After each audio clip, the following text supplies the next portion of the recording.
खाली पेट ही सोना पड़ेगा। हाँ सुनंदा, बस पानी पी लो और सो जाओ। हमारे नसीब में यही लिखा है। फिर वो दोनों बुजुर्ग भूखे पेट ही सो जाते हैं। अगले दिन जब वो आदमी उस पेड़ के नीचे बैठा लोगों से मदद के लिए आवाजें लगा रहा होता है, तभी एक भोला नाम का लड़का आता है। बाबा जी, मैं इतने दिनों से यहाँ से गुजर रहा हूँ और देख रहा हूँ कि आप खाली पेट यहाँ बैठे रहते हैं, ना कुछ खाते हैं ना पीते हैं। बाबा जी, आप मुझे बताइए, मैं आपकी क्या मदद कर सकता हूँ?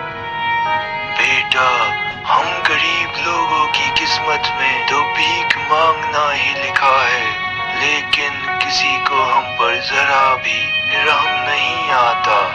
हम तो कई दिनों से खाली पेट सो रहे हैं।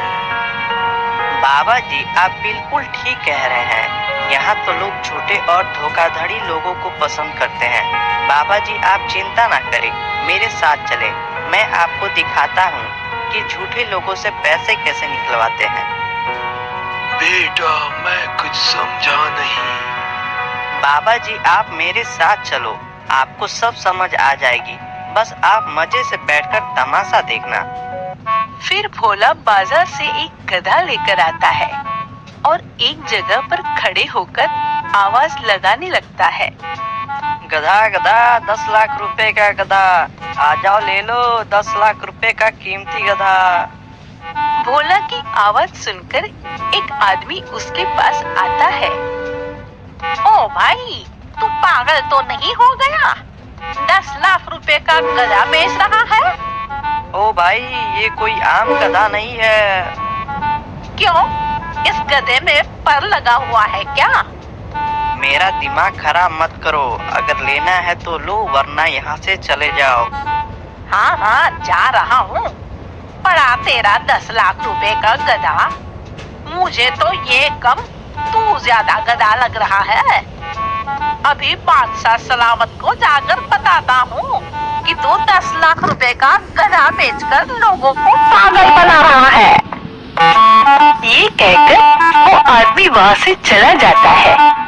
भोला फिर आवाजें लगाने लग जाता है। गधा, 10 लाख रुपए का गधा, 10 लाख रुपए का गधा ले जाओ, ये ऑफर सिर्फ अभी के लिए है। वहाँ वो आदमी बादशाह सलामत के पास आता है। तभी बादशाह उसे कहता है, क्या हुआ हमारे वजीर को? क्या परेशानी है? बादशाह सलामत, आपकी सल्तनत में लोगों के साथ धोखा किया जा रहा है। वजीर, ये तुम क्या कह रहे हो? हमें अपने कानों पर यकीन नहीं आ रहा है। हमारी सल्तनत में हमारे लोगों के साथ धोखा, ये कौन कर रहा है? बादशाह सलामत, एक लड़का बाजार में खड़ा होकर 10 लाख रुपए का गधा बेच रहा है। क्या? 10 लाख रुपए का गधा? वो गधा क्या सोने का गोबर करता है जो उसे 10 लाख रुपए का दे रहा है? महारानी, इस वजह से तो मुझे उसके ऊपर गुस्सा आया है कि आपके हुकूमत में, आपके ही इलाके में लोगों को उल्लू बनाया जा रहा है। महारानी, नौकरों को बोलो हमारी गाड़ी निकालें, हम अभी उसके पास जाएंगे। बादशाह, आराम से बैठ जा, बड़ी तेरी गाड़ी, हॉर्न के अलावा उसकी सारी चीजें बचती है। चल, पैदल चल उसके पास। ठीक है महारानी, हम अपने पाँव पर चलकर उसके पास जाएंगे। रानी, हम अपने पाँव पर चलकर उसके पास जाएंगे। फिर वो वजीर बादशाह और महारानी भोला के पास आते हैं। ओ लड़के, तुम्हारी ये हिम्मत कि तुम हमारी सल्तनत में हमारे लोगों को उल्लू बना रहे हो। क्या खूबी है इस गधे में जो तुम इसे 10 लाख रुपए का बेच रहे हो? बादशाह सलामत, कोई खूबी नहीं है, ऐसे ही लोगों को पागल बना रहा है। बादशाह सलामत, ये कोई आम गधा नहीं है, इसके बहुत फायदे हैं। क्या फायदा है? क्या ये चारा खाकर पटाखे मारता है? मीठे बादशाह, मुझे तो लगता है ये लोगों को पागल बना रहा है। इसे गिरफ्तार किया जाए। महारानी जरा रुको। और लड़के, इस गधे की खूबी बताई जाए। जो हुक्म बादशाह सलामत। बादशाह सलामत, अगर किसी के रिश्तेदार मर गए हो तो वो इस गधे पर बैठे तो उसे वो रिश्तेदार नजर आ जाएंगे और उससे बातें करेंगे। मतलब अगर किसी के बाप दादा मरे हो तो वो इस गधे पर बैठे तो उसे उसके बाप दादा नजर आ जाएंगे क्या? जी हाँ, वो उसे जिंदा होकर नजर आएंगे। मीठे बादशाह, ये तो एक नंबर का ठग लगता है। ये कैसे हो सकता है? लड़के, अगर तुम्हारी बात सच्ची हुई तो हम तुमसे ये गधा 20 लाख रुपए में खरीदेंगे। जी जी बादशाह सलामत, आप इस पर बैठकर इसे चेक करें, लेकिन एक शर्त है बादशाह सलामत। ओ लड़के, अब कौन सी शर्त है? शर्त ये है, जो ईमानदार और नेक दिल इंसान इस पर बैठेगा उसे अपने रिश्तेदार नजर आएंगे और जो बेईमान होगा उसे नजर नहीं आएंगे। वाह, ये तो बहुत काम का गधा लग रहा है। चल मेरे वजीर, इस पर बैठ जा। अभी तेरी ईमानदारी का पता लग जाएगा। अच्छा बादशाह सलामत, मैं इस गधे पर बैठता हूँ। मैं तो बहुत ईमानदार हूँ, मुझे मेरे रिश्तेदार नजर आएंगे। फिर वजीर गधे पर बैठ जाता है, लेकिन उसे कोई रिश्तेदार नजर नहीं आता। ये तो मुझे कोई नजर नहीं आ रहा। इसका मतलब ये लड़का हमें धोखा दे रहा है। और अगर मैंने बादशाह को कहा कि मुझे कोई नजर नहीं आ रहा है तो ये मुझे बेईमान समझेंगे। वजीर, क्या कुछ नजर आ रहा है?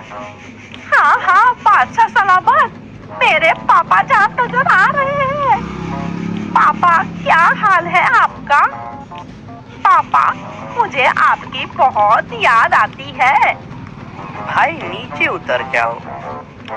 अरे वाह लड़के, ये तो बहुत अच्छा गधा है। मीठे बादशाह, मेरी जान के तोते, आप मुझसे कितना प्यार करते हो। महारानी, मैं आपसे अपनी जान से भी ज्यादा प्यार करता हूँ। चल फिर मीठे, इस गधे के ऊपर बैठ जा। अभी तेरे प्यार का पता चल जाएगा। मीठे, अगर तेरे पापा तेरे को नजर नहीं आए तो फिर देख मैं तेरे साथ क्या करती हूँ। ये सुनकर मीठा सोचने लगता है। अबे यार, मुझे तो इस मोटी नाक वाली औरत से 1 टके का भी प्यार नहीं है। अगर मैंने इसे कह दिया कि मुझे मेरे घर वाले नजर नहीं आ रहे हैं तो ये मुझे मार मार कर बंदर बना देगी। मीठे, बैठ जल्दी गधे के ऊपर, जल्दी बैठ। अच्छा महारानी, अभी बैठता हूँ। फिर मीठा उस गधे पर बैठ जाता है। हाँ बादशाह सलामत, आपको आपके पापा नजर आ रहे हैं? यार, देखने की कोशिश तो कर रहा हूँ, लेकिन अभी तक कोई नजर नहीं आ रहा है। ये क्या कह रहा है मीठे? तेरे पापा नजर नहीं आ रहे? इसका मतलब आ गए नजर, पापा नजर आ गए। महारानी, बादशाह सलामत को पापा नजर आ रहे हैं। पापा, आप मुझे भरी जवानी में छोड़कर क्यों चले गए?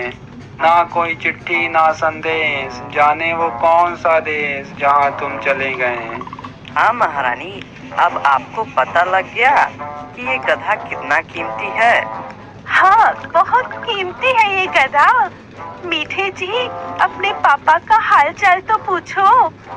बादशाह सलामत, आपके पापा अकेले हैं या कोई और भी है उनके साथ? पापा के साथ दादा भी आए हैं। मीठे, इसका मतलब कि तू मुझसे डबल मोहब्बत करता है। महारानी, दादी भी आई हैं। मीठे, मेरे जान के तोते, इसका मतलब तू मेरे से 3 गुना मोहब्बत करता है। लड़की, ये गधा मैं तेरे से 25 लाख रुपए का खरीदूंगी। इस गधे ने मुझे खुश कर दिया है। ओ वजीर, जा शाही खजाने से 25 लाख रुपए लेके आ। फिर वो वजीर दरबार से 25 लाख रुपए लेकर आता है और भोला को देकर उससे गधा ले जाता है। भोला उनमें से कुछ पैसे रख लेता है और बाकी के सभी पैसे उस बूढ़े आदमी को दे देता है। देखा बाबा जी, अगर सीधी उंगली से घी ना निकले तो उंगली टेढ़ी करनी पड़ती है। बेटा मैं तुम्हें मान गया जो इन लोगों से पैसे निकलवा लिए। बाबा जी, अब आपकी सारी जिंदगी सुकून से गुजर जाएगी।